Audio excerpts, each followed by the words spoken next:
Good morning मेरे प्यारे दोस्तों। आज की क्लास में हम लोग पढ़ेंगे केमिस्ट्री का चैप्टर नंबर 5 रेडियो एक्टिवता तथा नाभिकीय ऊर्जा के बारे में। सबसे पहले डियर स्टूडेंट, इस चैप्टर के बेसिक कॉन्सेप्ट व थ्योरी पार्ट को बिल्कुल बेहतरीन तरीके से कवर करने वाले हैं। उसके बाद से इस चैप्टर पर आधारित जितने भी क्वेश्चन आपके पॉलिटेक्निक अथवा आईईआरटी एग्जामिनेशन में पूछे गए हैं या पूछे जा सकते हैं, सारे क्वेश्चन को बिल्कुल बेहतरीन तरीके से सॉल्व कराने वाला हूं।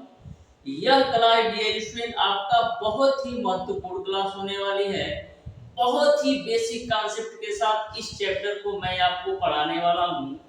पूरी क्लास यदि आप शिद्दत से देखते हैं डियर स्टूडेंट, तो इस चैप्टर से आपके एक से दो क्वेश्चन 100% आना है। कोई भी प्रीवियस ईयर पेपर सेट उठा करके देख लो, एक से दो क्वेश्चन 100% आएगा रेडियो एक्टिवता तथा नाभिकीय ऊर्जा से। या तो आपसे न्यूमेरिकल पूछ लिया जाएगा या तो थ्योरी से डायरेक्ट क्वेश्चन पूछा जाएगा। और न्यूमेरिकल ऐसे पूछे जाते हैं ना कि यदि आप अच्छी तरीके से पढ़कर जाओगे तो इस चैप्टर के न्यूमेरिकल को मैक्सिमम 5 सेकंड में कर आओगे। बहुत ही बेहतरीन तरीके से मैं पढ़ाने वाला हूं।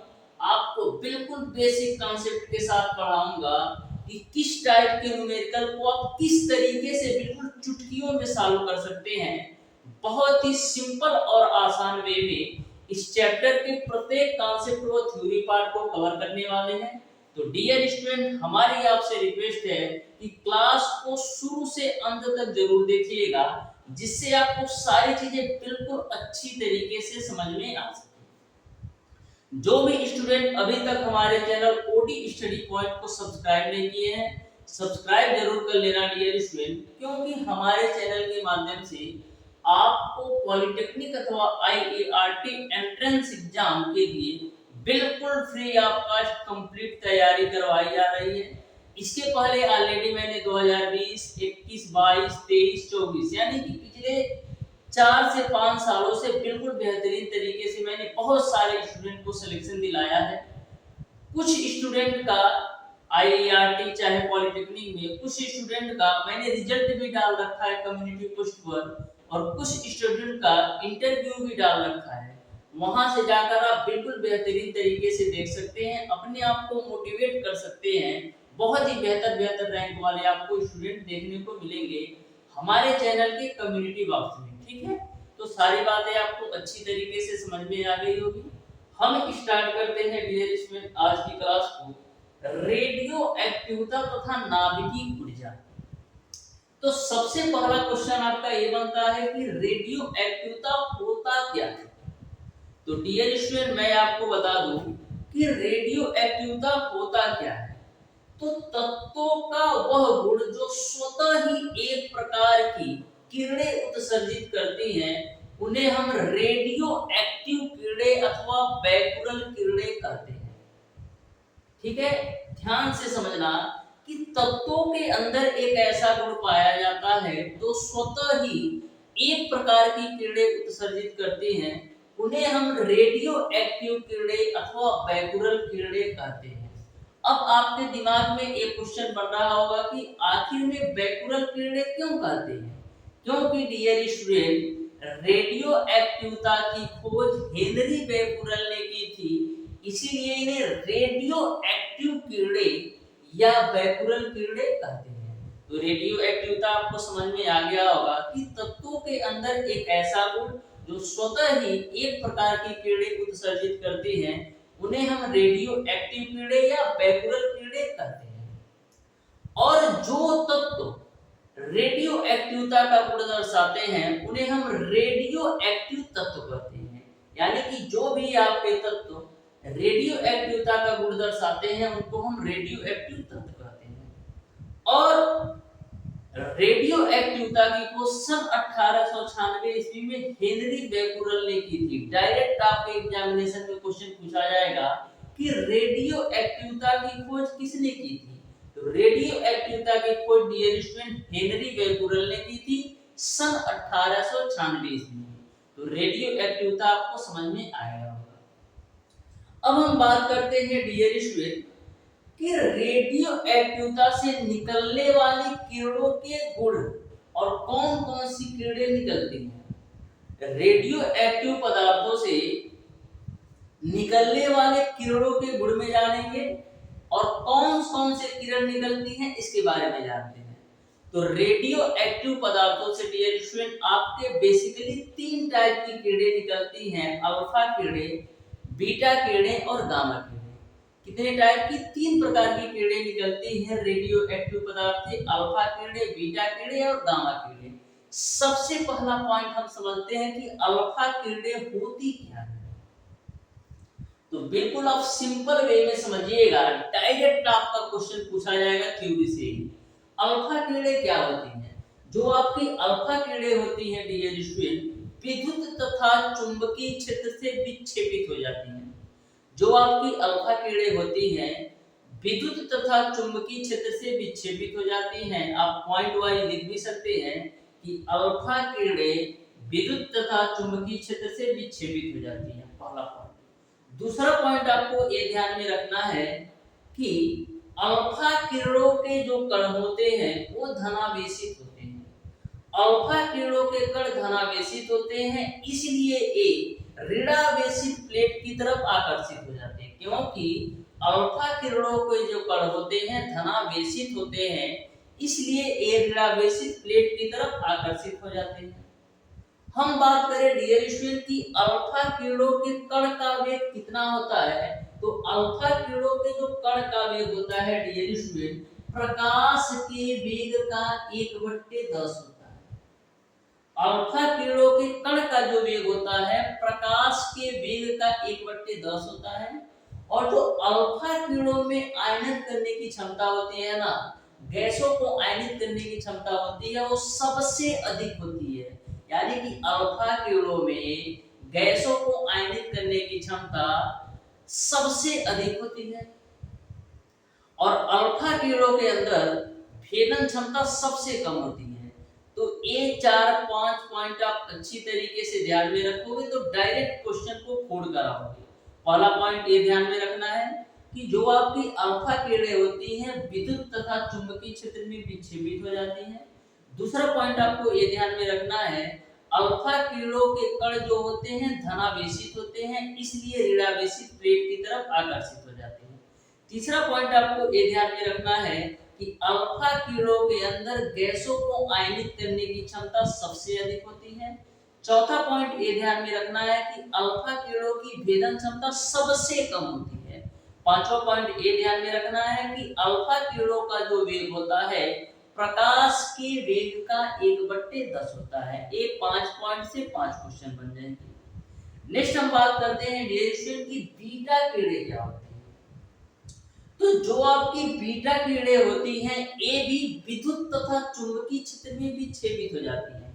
जैसे मैंने आपको बताया कि अल्फा किरणें विद्युत तथा चुंबकीय क्षेत्र में विक्षेपित हो जाती हैं, उसी प्रकार बीटा किरणें भी विद्युत तथा चुंबकीय क्षेत्र में विक्षेपित हो जाती हैं। लेकिन बीटा किरणों के जो कण होते हैं वो ऋणावेशित होते हैं। बीटा किरणों के जो कण होते हैं वो आपके ऋणावेशित होते हैं, इसलिए ये धनावेशित प्लेट की तरफ आकर्षित हो जाते हैं। दोनों को इंटर रिलेट करके आप पढ़िएगा तो बिल्कुल बेहतरीन तरीके से समझ में आएगा। तो 2 पॉइंट आपने समझा कि जो आपकी बीटा किरणें होती हैं विद्युत तथा चुंबकीय क्षेत्र में विक्षेपित हो जाती हैं। बीटा किरणों के जो कण होते हैं वो धनावेशित होते हैं, ऋणावेशित होते हैं, इसलिए धनावेशित प्लेट की तरफ आकर्षित होते हैं। तीसरा पॉइंट ये ध्यान में रखना है कि जो बीटा किरणों के कणों का वेग होता है प्रकाश के वेग का 9/10 होता है। बीटा किरणों के कणों का जो वेग होता है प्रकाश के वेग का 9/10 होता है। बीटा किरणों के अंदर गैसों को आयनित करने की जो क्षमता होती है अल्फा कणों से कम होती है। बीटा किरणों के अंदर गैसों को आयनित करने की क्षमता अल्फा कणों से कम होती है और बीटा किरणों के अंदर जो भेदन क्षमता होती है ना वो गामा किरणों से कम होती है और अल्फा किरणों से अधिक होती है। यानी कि हम बात करें भेदन क्षमता सबसे अधिक किसकी होती है तो सबसे अधिक भेजन क्षमता जो होती है गामा कीड़ों की, उससे कम होती है बीटा कीड़ों की, और सबसे कम होती है गामा कीड़ों की। तो तीनों पॉइंट डायरेक्ट आपसे पूछा जाता है कि भेदन क्षमता का बढ़ता हुआ क्रम किसका है। तो सबसे ज्यादा जो होता है वो आपका गामा कीड़ों का, उससे कम वो आपका होता है बीटा कीड़ों का, और सबसे कम जो आपका होता है वो आपका अल्फा कीड़ों का। यानी कि भेदन क्षमता सबसे कम अगर पूछे तो अल्फा कीड़ों का, और सबसे अधिक पूछे तो आपका बीटा कीड़ों का, और अल्फा किरणों से भी अधिक जो होता है भेदन क्षमता वो बीटा किरणों का होता है। तो बहुत ही बेहतरीन तरीके से ध्यान रखिएगा। और आयनन गैसों को आयनित करने की क्षमता सबसे अधिक जो होती है वो आपका अल्फा कणों का होता है, उससे कम आपका बीटा कणों का किरणों का होता है, और जो सबसे कम होता है वो आपका गामा किरणों का होता है। तो डायरेक्ट क्वेश्चन पूछा जाएगा, बिल्कुल मिस्टेक आपसे नहीं होना चाहिए। तो आपको बीटा किरणों में 5 पॉइंट ध्यान में रखना है। पहला ए कि बीटा किरणें विद्युत तथा चुंबकीय क्षेत्र में विक्षेपित हो जाती हैं। दूसरा पॉइंट ए, बीटा किरणों के कण ऋणावेशित होते हैं, इसलिए धनावेशित प्लेट की तरफ आकर्षित हो जाते हैं। बीटा किरणों का वेग जो होता है प्रकाश के वेग का 9/10 होता है। बीटा किरणों के गैसों के आयनित करने की क्षमता अल्फा किरणों से कम होती है, चौथा पॉइंट। पांचवा पॉइंट ये ध्यान में रखना है कि जो बीटा किरणों की भेदन क्षमता होती है अल्फा किरणों से अधिक होती है, लेकिन गामा किरणों से कम होती है। ठीक है, तो ये आपको समझ में आया होगा। अब हम बात करते हैं गामा किरणों का, सबसे बेहतरीन और सबसे लास्ट। गामा किरणें क्या है? गामा किरणें एकदम खत्म है कि गामा किरणों के अंदर विद्युत तथा चुंबकीय क्षेत्र की ओर विक्षेपित ही नहीं होती है। अब विक्षेपित क्यों नहीं होती है? क्योंकि इन पर कोई आवेश ही नहीं होता है। तो ध्यान में रखिएगा कि जो आपकी गामा किरणें होती हैं विद्युत तथा चुंबकीय क्षेत्र में विक्षेपित नहीं होती हैं, क्योंकि इन पर कोई आवेश नहीं होता है। गामा किरणों की भेदन क्षमता जैसा कि मैंने आपको बताया सबसे अधिक होती है, और गामा किरणों के गैसों के आयनित करने की जो क्षमता होती है सबसे कम होती है। तो 3 पॉइंट इसमें ध्यान में रखना है। पहला कि गामा किरणें विद्युत तथा चुंबकीय क्षेत्र में विक्षेपित नहीं होती हैं, क्योंकि इन पर कोई आवेश नहीं होता है। दूसरा ये ध्यान में रखना है गामा किरणों की भेदन क्षमता सबसे अधिक होती है। और तीसरा पॉइंट ये ध्यान में रखना है गामा किरणों के अंदर गैसों को आयनित करने की क्षमता सबसे कम होती है। यहां तक आपको क्लियर है। नेक्स्ट हम बात करते हैं डियर स्टूडेंट, रेडियो एक्टिव विघटन का सिद्धांत क्या है। तो बहुत ही बेहतरीन टॉपिक है, आप ध्यान से देखना डियर स्टूडेंट। बहुत ही सिंपल वे में आपको बताने वाला हूं रेडियो एक्टिव विघटन का सिद्धांत। तो रेडियो एक्टिव विघटन के सिद्धांत के अनुसार जो आपका रेडियो एक्टिवता है ना, एक नाभिकीय गुण है। रेडियो एक्टिव विघटन का सिद्धांत के अनुसार जो आपका रेडियो एक्टिवता है ना, एक प्रकार का नाभिकीय गुण है। किस प्रकार का? नाभिकीय गुण है। इसीलिए जो आपके अस्थायी नाभिक होते हैं अल्फा बीटा गामा किरणें तब तक उत्सर्जित करते रहते हैं जब तक कि एक अस्थायी नाभिक में परिवर्तित नहीं हो जाती। ये आपका रेडियो एक्टिव विघटन का सिद्धांत कहता है कि जो आपका रेडियो एक्टिवता है एक प्रकार का नाभिकीय गुण है। डायरेक्ट आपके एग्जामिनेशन में क्वेश्चन पूछा जा सकता है कि रेडियो एक्टिवता किस प्रकार का गुण पाया जाता है, तो एक प्रकार का नाभिकीय गुण। अब नाभिकीय गुण होने के कारण अस्थायी जो आपके नाभिक होते हैं तब तक वो अल्फा बीटा और गामा किरणों का उत्सर्जन करते रहते हैं जब तक कि एक अस्थायी नाभिक में परिवर्तित नहीं हो जाते हैं। यहां तक आपको क्लियर है। अब देखो हम समझते हैं कि किसी भी तत्व से अल्फा बीटा और गामा किरणों के उत्सर्जन से परमाणु क्रमांक और द्रव्यमान संख्या में क्या प्रभाव पड़ता है, क्या इफेक्ट पड़ता है। डायरेक्ट आपके एग्जामिनेशन में क्वेश्चन पूछा जाता है कि ये तत्व इतना था, इतना इसका द्रव्यमान संख्या में कमी हुई और परमाणु क्रमांक में, तो क्या बनेगा। तो बिल्कुल बेहतरीन तरीके से बताने वाला हूं कि अल्फा कण के उत्सर्जन से परमाणु क्रमांक और द्रव्यमान संख्या में क्या प्रभाव पड़ता है, बीटा किरणों के उत्सर्जन से परमाणु क्रमांक द्रव्यमान संख्या में क्या प्रभाव पड़ता है, और गामा किरणों के उत्सर्जन से। तो सबसे पहले हम बात करते हैं डियर स्टूडेंट अल्फा किरणों की। सबसे पहले हम बात करते हैं डियर स्टूडेंट अल्फा किरणों की।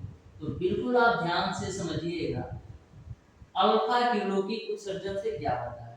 तो डियर स्टूडेंट मैं आपको बता दूं कि अल्फा किरणें यानी कि यदि किसी भी तत्व से एक अल्फा कण का उत्सर्जन होता है तो द्रव्यमान संख्या में 4 की कमी होती है और परमाणु क्रमांक में 2 की कमी। बिल्कुल सिंपल सा कॉन्सेप्ट है।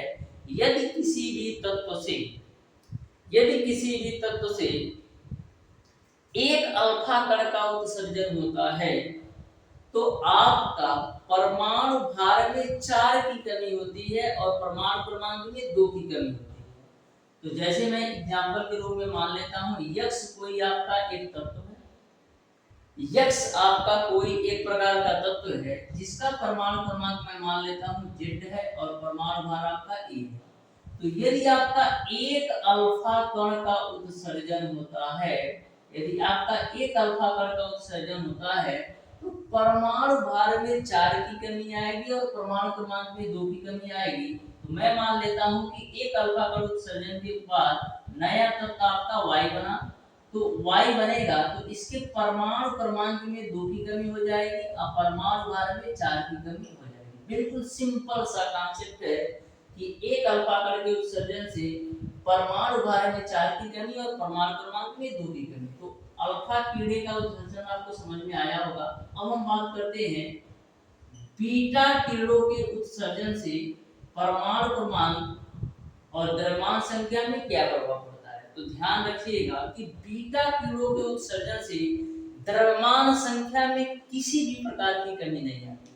बीटा किरणों के उत्सर्जन से द्रव्यमान संख्या में किसी भी प्रकार की कमी नहीं आती और जो आपका परमाणु क्रमांक होता है उसमें 1 की वृद्धि हो जाती है। यानी कि किसी भी तत्व से यदि आपका एक बीटा कण का उत्सर्जन होता है तो परमाणु भार में नो परिवर्तन, नो चेंज, यानी कोई परिवर्तन नहीं होता है परमाणु भार में, लेकिन परमाणु क्रमांक में 1 की वृद्धि हो जाती है।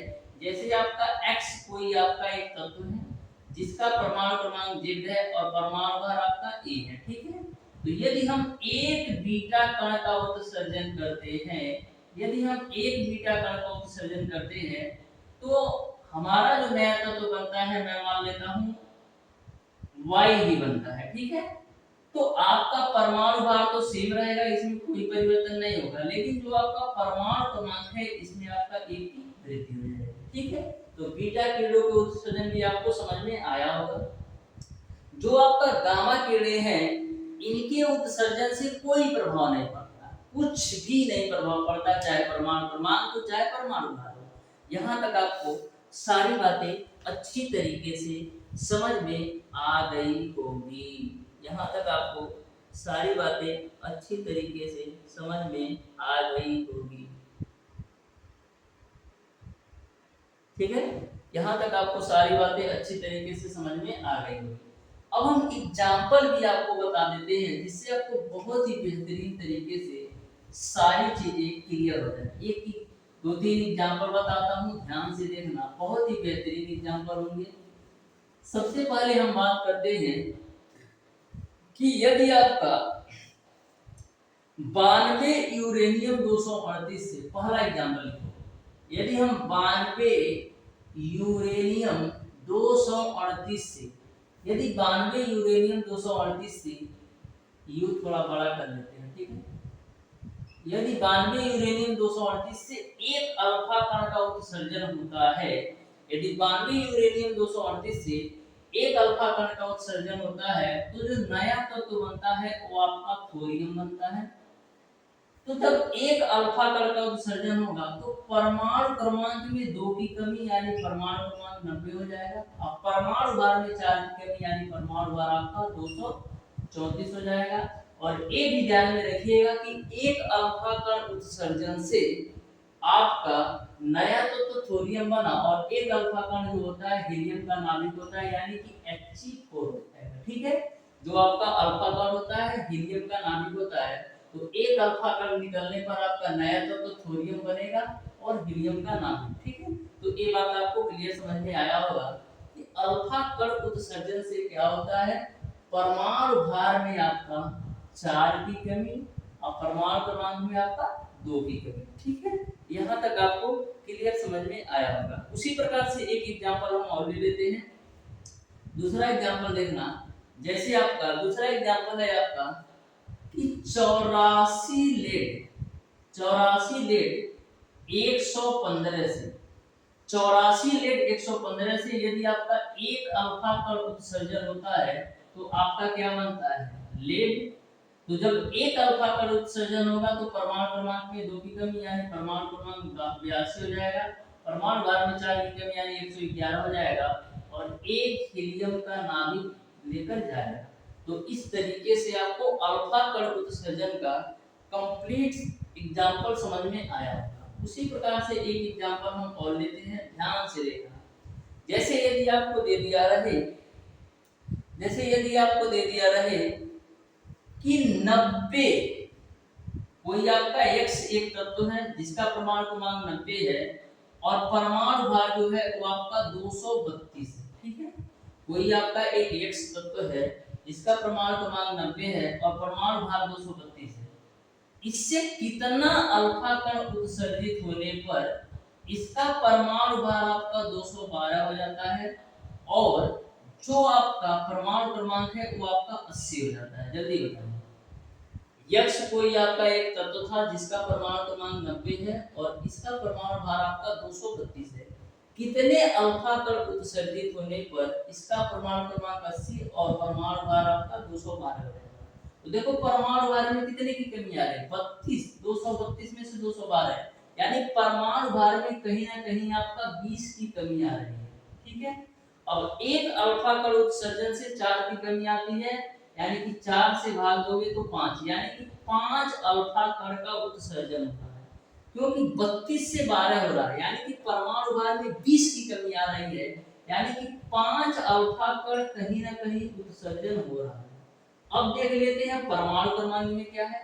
तो पहले परमाणु क्रमांक आपका 90 था, अब परमाणु क्रमांक 80 है। तो एक अल्फा कण उत्सर्जन से परमाणु क्रमांक में 2 की कमी आती है, तो 2 बचे 10, यानी कि 5 अल्फा कण उत्सर्जन के उपरांत जो आपका x तत्व का परमाणु क्रमांक 90 था, परमाणु भार 232 था, वो घट करके 212 और 80 पर आ गया। यहीं पर यदि मैं आपसे पूछ लूं कि 90 x तत्व वही है आपका, 232 इसका परमाणु भार है और 90 इसका परमाणु क्रमांक है। यदि हम परमाणु क्रमांकों को 82 कर दे, परमाणु क्रमांक को 82 कर दे, तो आप हमें बताओ कि कितने अल्फा कण और कितने बीटा कण का उत्सर्जन हुआ है। तो एक बात तो आपका क्लियर है कि 5 अल्फा कण उत्सर्जन होगा, क्योंकि बीटा कण के उत्सर्जन से परमाणु भार में कोई प्रभाव नहीं पड़ता है। बीटा कण के उत्सर्जन से परमाणु भार में कोई प्रभाव नहीं पड़ता है। तो देखो बिल्कुल सिंपल सा इसका कॉन्सेप्ट है, आप ध्यान से देखना। एक बात तो क्लियर है कि 5 अल्फा कण का उत्सर्जन हो रहा है। क्या 5 अल्फा कण का उत्सर्जन हो रहा है। तो जब 5 अल्फा कण का उत्सर्जन हो रहा होगा तो एक जो आपका तत्व बनेगा वो आपका क्या बनेगा, नया जो तत्व बनेगा वो आपका बनेगा 80 परमाणु क्रमांक और 212 परमाणु भार के साथ। लेकिन जब 5 अल्फा कण उत्सर्जित होगा तो नया तत्व Y बनेगा जिसका परमाणु क्रमांक 80 और परमाणु भार 212 होगा। लेकिन यहाँ पर तो 82 दे रखा है, तो यानी कि 2 की वृद्धि हो रही है। किसमें, परमाणु क्रमांक में 2 की वृद्धि हो रही है, यानी कि कहीं ना कहीं आपका 2 बीटा कण का उत्सर्जन हो रहा होगा, क्योंकि एक बीटा कण के उत्सर्जन से परमाणु क्रमांक में 1 की वृद्धि होती है। तो यहाँ पर तो परमाणु क्रमांक में 2 की वृद्धि है, यानी कि 2 बीटा कण का उत्सर्जन हो रहा है। इस तरीके से 5 अल्फा कण और 2 बीटा कण का उत्सर्जन के उपरांत जो आपका 90 x तत्व था 232 परमाणु भार वाला, उसका 82 परमाणु क्रमांक के साथ y तत्व का 212 परमाणु भार हो जाएगा। तो इस तरीके से आपको सारी बातें अच्छी तरीके से समझ में आ गई होगी कि अल्फा, बीटा और गामा किरणों के उत्सर्जन से परमाणु क्रमांक और परमाणु भार में किस तरीके से कमी आती है। तो डियर स्टूडेंट, आज की क्लास आपको कैसी लगी कमेंट बॉक्स में कमेंट करके जरूर बताइएगा। तो डियर स्टूडेंट, मिलते हैं नेक्स्ट क्लास में। धन्यवाद।